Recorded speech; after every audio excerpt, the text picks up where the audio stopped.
Hello friend, आज हूँ विश्व पखाड़ दिवस। ये पखाड़ दिवस रे समस्ते केमती सब आइटम घर मान आमर देखु आज केमती जेहेतु आमर ओडिया रे हूँ पखाड़ मुख्य खाद्य। पखाड़ हूँ समस्ते भल पाती।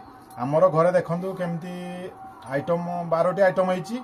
आउ देखु चलतु आम देखा केमती कौन कौन आइटम होती आम घरे। आ मु पखाड़ सही खाऊँ। देखु ए देखूँ ये देखु आमर कलरा भजा आउ कदली भजा, छोट प्याज, काकुड़ी, ये हूँ बिलाती खटा, ये बड़ी चूरा, ये हूँ आलू, प्याज, लंका, ये पोड़ा होता आलू आलू यहाँ आलू चकटा। आउ ये चाउल बड़ी जो बना जाए से चाउल बड़ी छणा होती।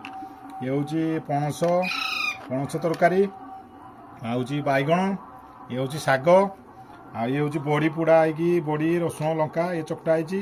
ये हूँ बिलाती रसुण लंका, ये हूँ लास्ट। ये हूँ 12टा आइटम।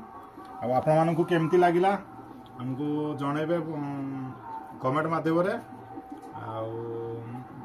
पखाड़ दिवस आपणकर केमती कटिला भल भले जनइबे। सब रही बाय।